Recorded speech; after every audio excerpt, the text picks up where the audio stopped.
예, 오늘은 본문의 말씀을 가지고 내가 죽도록 충성하라라고 하는 제목으로 말씀을 나누고자 합니다.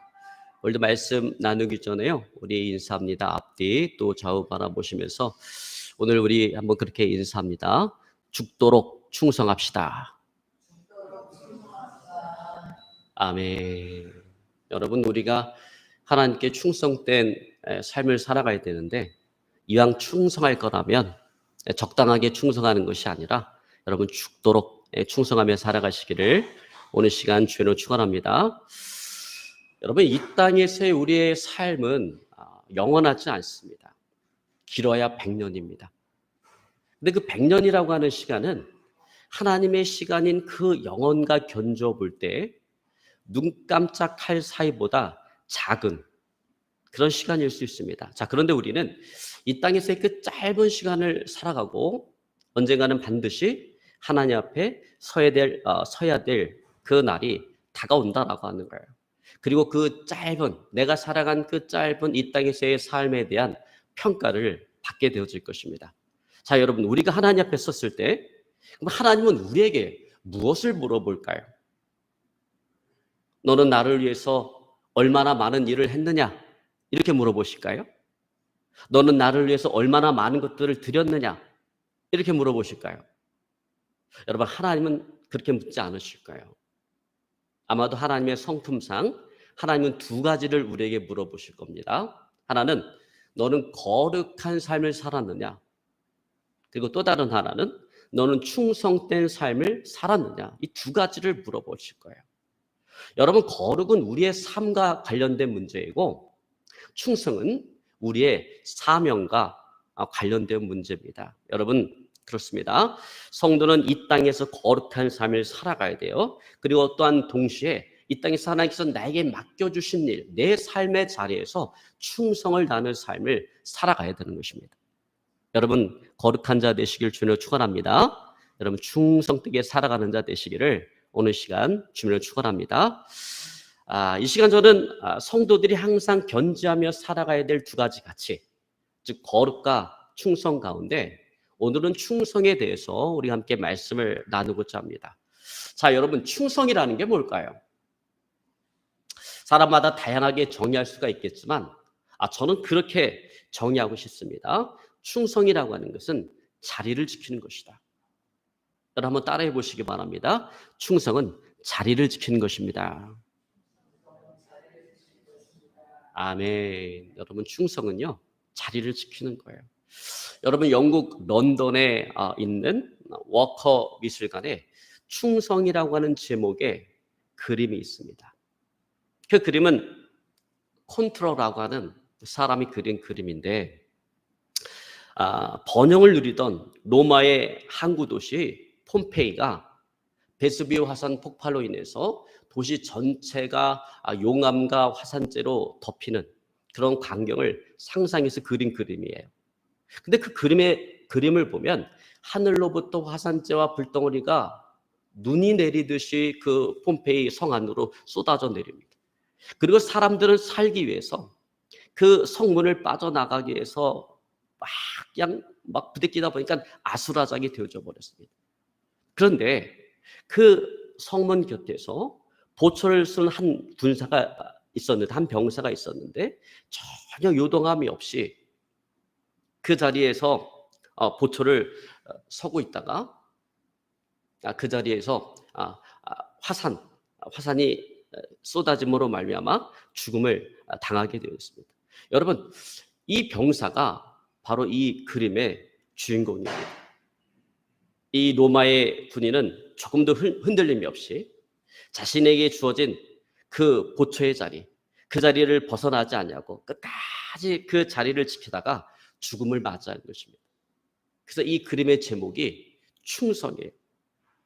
자, 그런데 이 그림은 실제 고고학적인 증거를 가지고 그린 그림이라고 합니다. 멸망한 그 폼페이 성을 발굴해 보니까 그 정문 앞에 보초를 서던 군인이 화산재와 용암으로 인해서 그대로 화석이 되었습니다. 근데 그 모습이 너무나도 감동적이라는 것입니다. 창을 들고 선 그 병사는 일체의 요동함이 없습니다. 일체의 미동이 없습니다. 그리고 그 얼굴에는 어떤 공포도 찾아볼 수가 없습니다.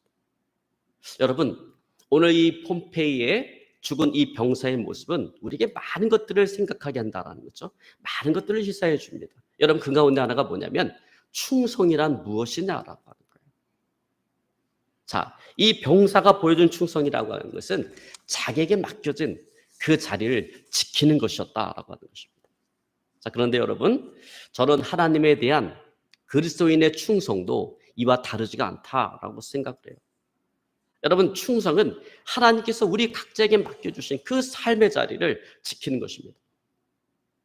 때로 그 자리는 영광스러운 자리일 수도 있고요, 고난의 자리일 수도 있어요. 때로 그 자리는 행복한 자리일 수도 있고 고통스러운 그런 자리일 수도 있습니다. 그러나 여러분, 그 자리가 얼마나 행복한 자리냐, 고난의 자리냐라고 하는 것은 중요한 것이 아닙니다. 얼마나 기쁘고 행복한 자리냐, 얼마나 힘들고 어려운 자리냐라고 하는 것은 중요한 게 아니에요. 여러분, 중요한 것은 그 자리를 하나님께서 나에게 맡겨주셨다라고 하는 것이고, 하나님은 우리에게 충성을 요구하신다라고 하는 것입니다. 자, 여러분, 그런 의미에서 오늘 우리가 살펴보게 될 이 서문학교는 어떤 교회인가? 이 서문학교는 충성된 교회였다라는 거예요. 충성스러운 교회였다라는 것입니다. 여러분, 사도 요한이 밤모섭의 유배를 가서 그것에서 하나님으로부터 계시를 받아서 소아시아에 있는 7교회에 편지를 보냈습니다. 그 편지의 내용에는 하나님께서 그 각각의 교회에 대해서 어떻게 생각하고 있는지가 그대로 나타나 있습니다. 잘한 일에 대해서는 충성을 아끼지 않냐고, 잘못한 일에 대해서는 엄중한 경고와 함께 회개와 돌이킬 것을 요구하고 있습니다. 자, 그 계시록에 나타나 있는 이 소아시아의 7교회를 소개를 하면 가장 먼저 등장하는 교회가 에베소 교회입니다. 그리고 그 뒤를 이어서 서머나 교회, 버가모 교회, 두아디라 교회, 사뎃 교회, 빌라델비아 교회, 마지막으로 라오디게아 교회가 이렇게 등장을 합니다. 자, 여러분, 그런데 이 교회들 가운데 책망을 받지 않냐고 오직 칭찬만 들은 교회는 딱 2교회예요. 첫 번째는 오늘 우리가 함께 살펴보고자 하는 서머나 교회고, 또 다른 하나는 빌라델비아 교회입니다. 자, 여러분, 그런데 이 교회, 주님부터 칭찬만 들었던 이 교회의 특징은 뭐냐면 자신들에게 주어진 그 자리를 벗어나지 않냐고 인내하면서 끝까지 그 자리를 지켰다라는 거예요. 다시 말해서 충성을 다했다라고 하는 것입니다. 그래서 그들은 교회의 머리 되시는 그 주님으로부터 칭찬만 듣게 되어진 것입니다. 그런 바라기는 여러분, 우리 교회가, 저는 서머나 교회 같은 그런 교회가 되어지기를 바랍니다. 그리고 저와 여러분, 우리 모두가 오늘 서머나 교회의 성도들처럼 정말 하나님께 칭찬만 듣는, 칭찬만 받는 그런 하나님의 자녀가 되어줄 수 있기를 오늘 시간 주님으로 축원합니다. 자, 여러분, 그렇다면 오늘 이 서머나 교회는 어떤 교회인가? 자, 이 서머나 교회에 대해서 우리가 자세히 살펴보고자 합니다. 도대체 서머나 교회가 처한 그들의 삶의 자리는 어떤 자리였고, 그들이 어떻게 했길래 그들은 주님으로부터 이렇게 칭찬만 듣게 되었는가라고 하는 거예요. 자, 우선 이 서머나 교회가 있는 서머나라고 하는 지역은 로마가 만든 그 항구 도시로서 아주 부유하고 종교성이 뛰어난 그런 도시였습니다. 그래서 이 도시 사람들은 항구가 가져다주는 그 혜택을 누리면서 경제적으로 아주 부유하게 살았습니다. 그리고 로마 황제를 신으로 섬기고 뿐만 아니라 이방 종교들이 활발하게 움직이는 그런 종교적인 도시였어요. 자, 그런데 이와 같은 지역에서 오늘 서머나 교회는 큰 환난과 핍박을 받게 되었다라고 하는 것입니다. 여러분, 그러므로 오늘 9절 상반절에 주님은 이 교회를 향해서 이렇게 말씀하십니다. 내가 내 환난과 궁핍을 알거니와, 내가 지금 너희들이 당하는 그런 환난과 궁핍을 안다라고 하는 거예요. 자, 여러분, 여기 환난은 뭐예요? 다양한 핍박을 얘기하는 것이고, 자, 궁핍이라고 하는 것은 경제적인 가난을 이야기하는 것입니다. 자, 그런데 이 환난과 핍박이 서머나 교회가 그 지역사회에 어떤 피해를 줬거나 잘못을 했기 때문에 당하는 그런 어려움이 아니었다라고 하는 것입니다. 단지 예수님을 하나님으로 섬긴다라고 하는 그 이유로 인해서 당하는 환난이고 궁핍이었다라는 거예요. 여러분, 그러하기에 오늘 서머나 교회에 대한 이 핍박의 앞장을 섰던 무리 가운데 하나가 누구냐면 유대인들이라는 거예요. 왜? 예수님을 하나님으로 섬기니까. 그래서 유대인들이 이 서머나교회를 핍박을 하는 것입니다. 그러면 주님께서 뭐라고 말씀하십니까? 자칭 유대인이라고 말하는 자들의 비방도 내가 알고 있다라고 말씀합니다. 자, 여러분, 이처럼 서머나교회는 정치적으로, 종교적으로, 사회적으로, 또 경제적으로 로마와 합세한 그런 유대인들의 공격을 받는 그런 교회였어요. 자, 여러분, 이것이 오늘 서머나교회가 처해인 그들의 삶의 자리라는 것입니다. 예수로 인한 환난과 궁핍의 자리, 그것이 바로 오늘 서머나교회가 처해 있는 그들의 삶의 자리라는 거예요. 여러분, 그러므로 그들이 이 환난에서 벗어나고 싶다면, 그들이 이런 경제적인 가난, 이 궁핍으로도 벗어나고 싶다면 방법은 간단해요. 이제라도 내가 예수를 저버리고 다시금 유대교로 돌아가면 되는 것입니다. 그러면 환난 당할 일이 없어요. 궁핍하게 살아갈 일이 없어요. 자, 이 유대교라고 하는 그 울타리 안에서 보호를 받으며 얼마든지 넉넉하게 부유하게 환난받지 않고 핍박받지 않냐고 그렇게 살아갈 수가 있는 것입니다. 자, 그런데 여러분, 오늘 이 서머나교회가 겪고 있는 이런 어려움은 아마도 예수 그리스도 안에서 하나님의 뜻대로 살아가길 원하는 모든 그리스도인들이 겪는 그런 어려움일 거예요. 여러분, 그리스도 안에서 하나님의 뜻대로 살아가고자 할 때 우리는 때때로 이런 환난과 이런 궁핍을 겪게 되어진다라고 하는 거예요. 왜?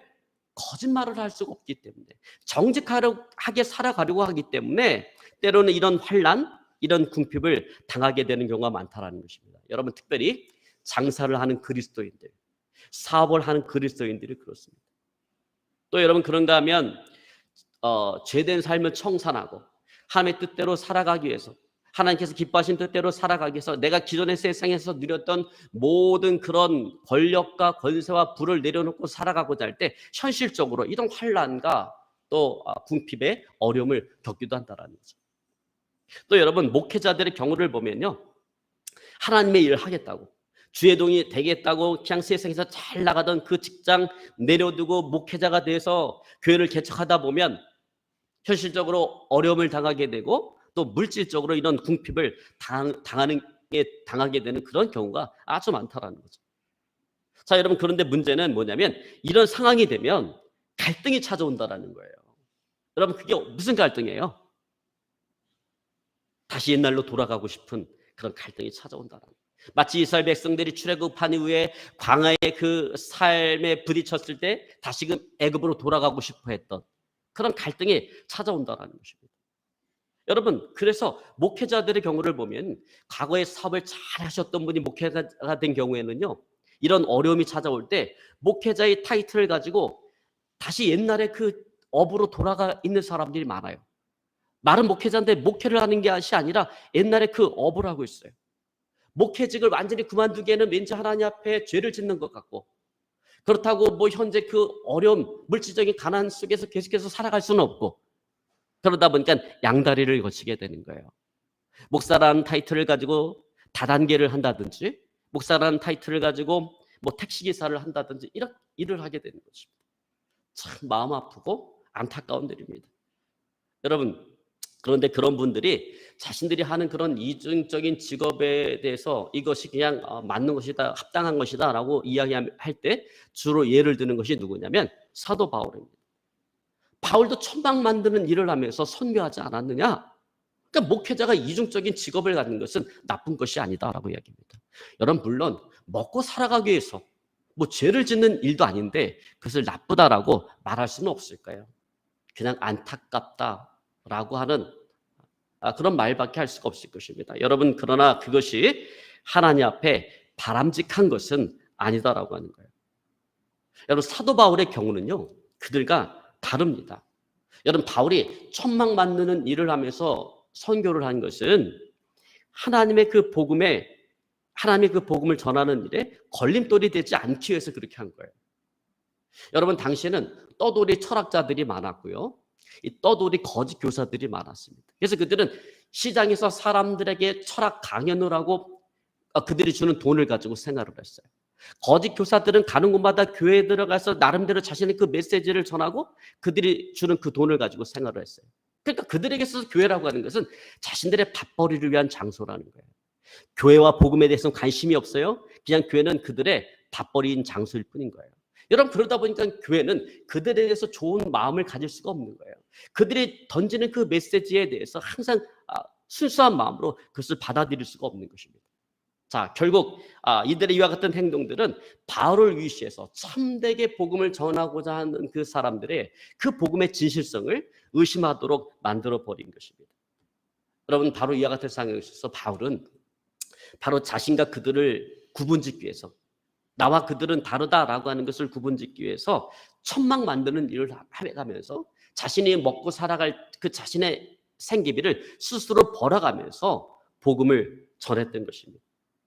여러분, 그렇게 한 것은 왜요? 결국 복음을 전하는 이유가 내가 밥 벌어먹고 살아가기 위해서 하는 것이 아니다라고 하는 것을 보여주기 위해서 그렇게 한 것입니다. 여러분, 그래서 바울이 전하는 이 복음의 진실성을 사람들이 인정하고 그것을 받아들이도록 하기 위해서 바울이 천막 만드는 그런 일을 한 거예요.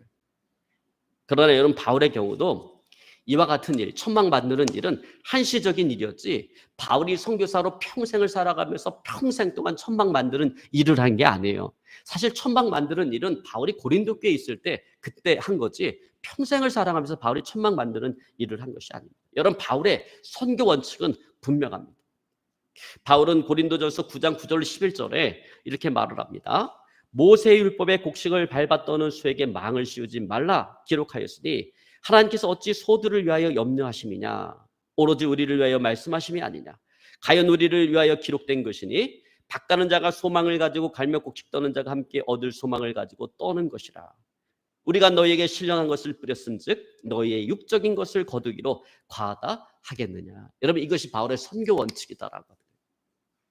여러분, 일하는 소 그 입에다 망을 씌우면 어떻게 됩니까? 소가 먹지 못하니까 일을 못해요. 그러니까 일하는 소는 입에 망을 씌워서는 안 돼요. 여러분, 그 얘기는 뭐냐면 사람들은 일한 것에 대한 대가를 받아야 된다라는 거예요. 그게 하나님의 뜻이라는 거예요. 그러니까 오늘 바울이 신령한 것을 뿌렸으니, 복음을 전했으니 너희들의 그 육적인 것, 물질적인 것을 우리들이 받는 것을 과하다고 이야기하지 말아라. 그것이 바로 하나님의 뜻이고 그것은 당연한 것이다라고 하는 것입니다. 그것이 바울의 선교 원칙인 것입니다. 그래서 여러분, 바울이 천막 만드는 일은 고린도에서, 이 특별한 상황 가운데서 고린도에서 한 일이지 평생을 그렇게 살아간 게 아니에요. 여러분, 그러므로 바울 당시에 바울이 이중직을 가진 것과 오늘날 목회자들이 이중직을 갖는 것은 근본적으로 다른 거예요. 여러분, 바울은 왜 이중직을 가진 거예요? 그리스도의 복음에 충성하기 위해서 바울은 이중직을 가진 거예요. 그러나 오늘날 목회자들이 이중직을 갖는 것은 그런 게 아니죠. 그것은 일종의 타협인 경우가 많습니다. 여러분, 중요한 것은 목회자가 이중직을 가지면요, 주님의 일에 충성할 수가 없다라고 하는 거예요. 그래서 여러분, 사도들은 보세요. 사도들, 우리가 말씀과 기도에 전무하기 위해서, 다시 말해서 충성하기 위해서 구제하는 일, 그거 하나님의 일이잖아요. 구제하는 일을 7 집사를 뽑아서 그들에게 그것을 위임하지 않았습니다. 네, 충성하기 위해서. 여러분, 그런데 그런 교회 일도 아니고 하나님의 일도 아니고 세상의 직업을 가지면서 어떻게 목회에 전념할 수가 있겠어요?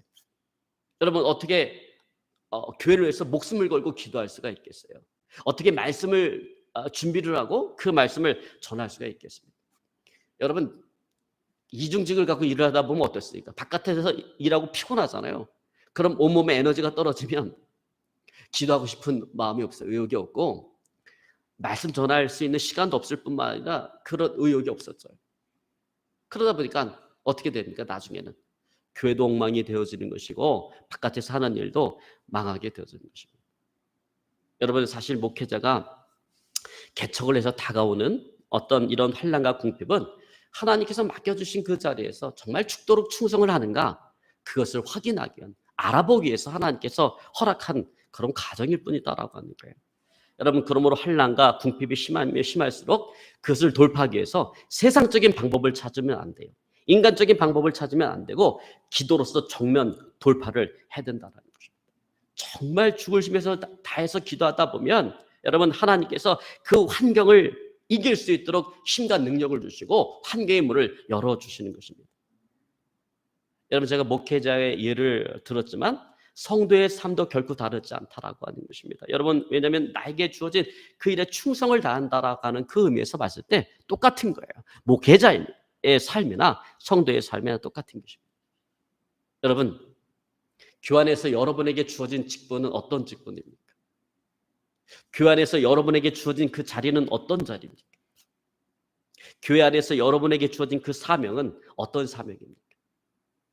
여러분 거창하게 생각할 필요 없어요. 뭐 나 교회에서 직분 받은 거 없는데? 나 집사도 아니고 권사도 아니고 나 아무것도 아닌데? 이렇게 생각할 필요 없어요. 여러분 우리가 하나님으로부터 받은 가장 영광스러운 직분은 뭐냐면 그 성도라고 하는 직분인 거예요. 여러분 저는 목사라고 하는 직분을 갖기 전에 저는 뭐예요? 저도 성도예요. 성도라고 하는 그 직분. 또 우리에게 주어진 그 자리는 어떤 자리예요? 하나님께서 우리로 예배받기 위해서 우리를 부르셨어요. 그러므로 우리가 서 있어야 될 자리는 예배자의 자리라는 것입니다. 그리고 우리에게 주어진 사명은 뭐예요? 전도예요. 전도자로서의 사명이 우리에게 주어져 있다는 것입니다. 그런데 분명한 것은 뭐냐면 그것을 감당하기엔 우리의 환경과 우리의 여건이 너무나 좋지 않다라는 거예요. 나와 내 가정을 챙기는 일에도 숨이 찰 지경이라는 것입니다. 주위를 돌아볼 여력이 없다라고 하는 거예요. 때로는 자녀가 문제를 일으키고 속을 썩이고, 때로는 물질적인 어려움으로 너무나도 힘들고, 때로는 가정이 안정적이지 못할 때가 너무나 많다라는 거죠. 여러분 이런저런 이유로 인해서 우리는 교회를 돌아볼 여력이 없다라는 거예요. 신앙생활을 돌아볼 여력이 없다라는 거예요. 여러분 이처럼 우리에게는 우리가 하나님 앞에 충성할 수 없는 여러 가지 이유와 조건들이 너무나 많이 있다는 거죠.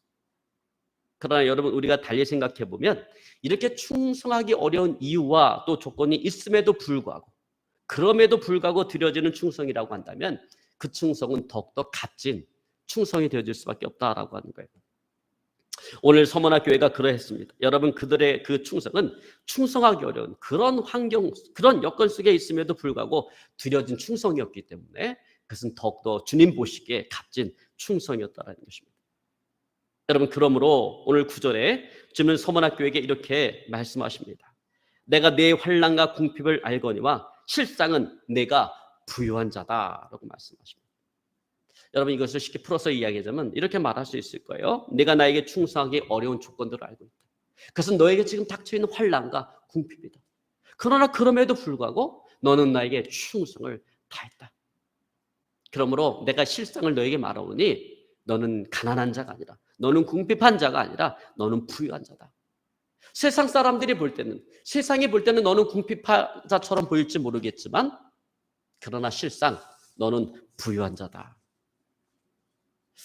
여러분 신앙인은요 두 종류가 있습니다.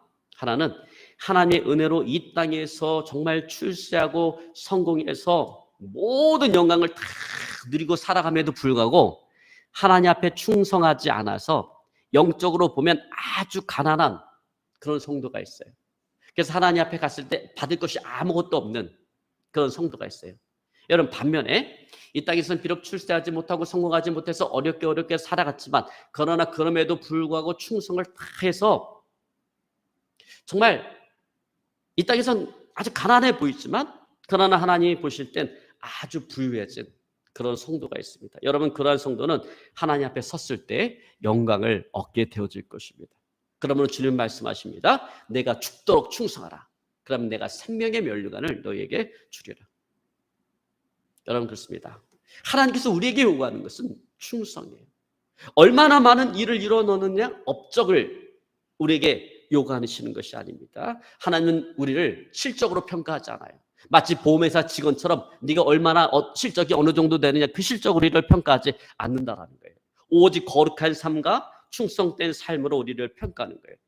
여러분 그러므로 나에게 주어진 그 자리를 떠나지 말고 그 자리에서 충성을 다 해야 할 것입니다.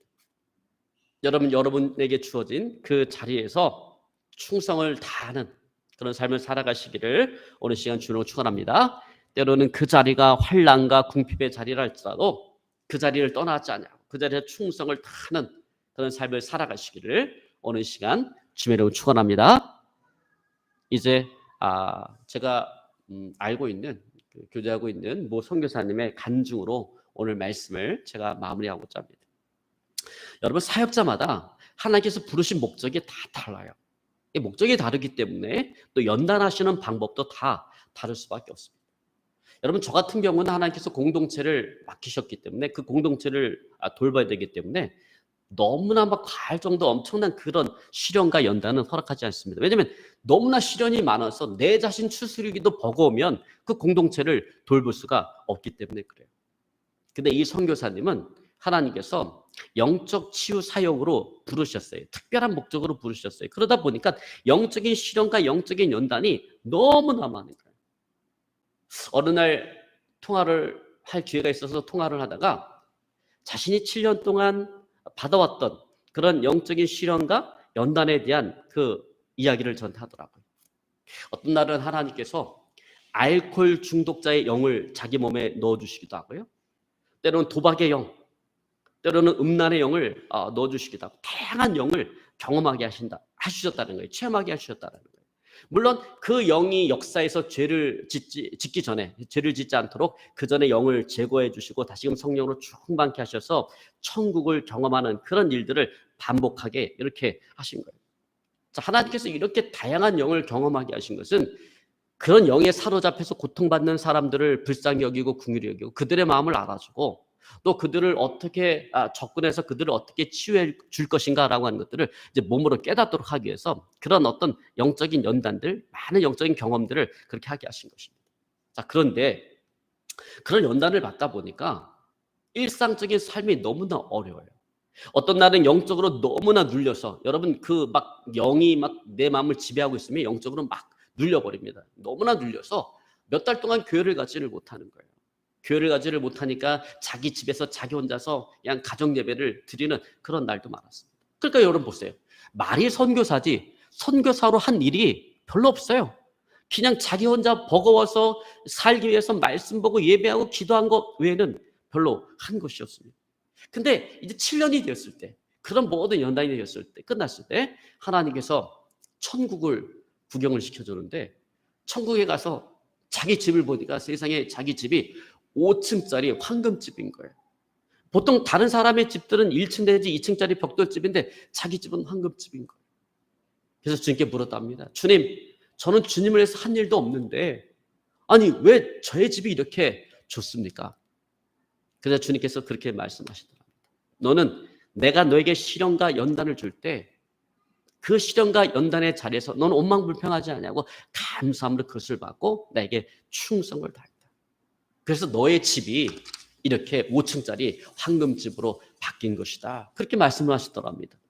그 말씀을 딱 듣는데 갑자기 자기가 잘 알고 있는 목사님 그 집이 궁금해졌습니다. 그 목사님은 정말 유명한 목사님이세요. 제가 얘기하면 다 아시는 목사님이에요. 근데 제가 설교 시간이라 실명을 거론하지는 않겠습니다. 근데 그 목사님은 참 개그맨 뺨칠 정도로 유머 감각이 아주 뛰어나고 그래서 아주 설교도 재밌게 하고 목회도 아주 크게 하고 한국 교회를 위해서 하는 일도 아주 많은 그런 목사님.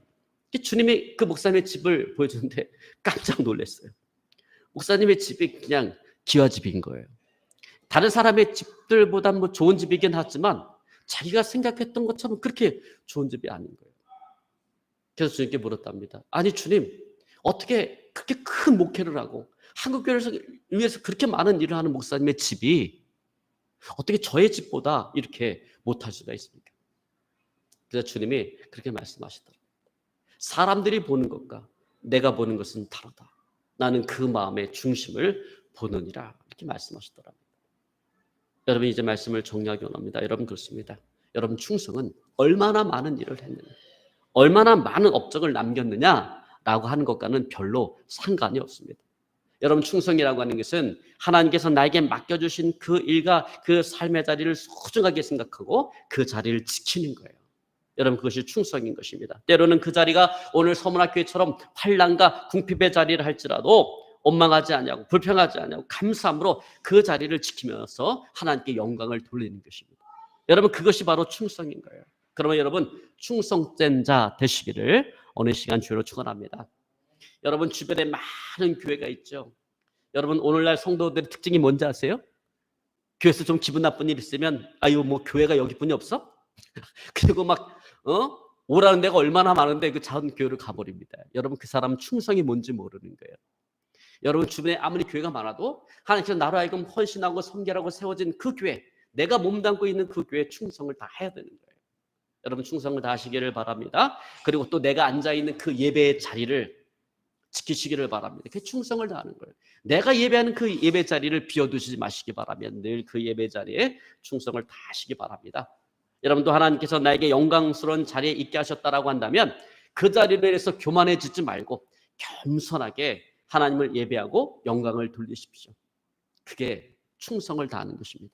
혹시 하나님께서 나에게 환난과 궁핍의 자리를 나를 앉혔다 할지라도 그런 연단의 자리에 내가 나로 하여금 서게 하셨다 할지라도 원망하지 않냐고 불평하지 않냐고 감사함으로 받고 그 자리를 지키며 하나님을 예배하고 영광을 돌리는 것.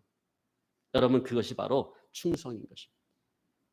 여러분 하나님은 분명히 말씀하십니다. 충성된 자는 부유한 자다 말씀하십니다. 내가 실상은 부유한 자다라고 말씀하십니다. 여러분 충성된 자에겐 하나님께서 예비하신 상급이 있는 것입니다. 여러분 그러므로 충성된 자 되실 줄을 축원합니다. 이왕 충성할 거 여러분 적당히 하지 말고 여러분 죽도록 충성하며 살아가시는 저와 여러분의 삶이 되어줄 수 있기를 오늘 시간 주님을 축원합니다. 오늘 말씀 붙잡고요 간절히 하나님께 기도하기 원합니다.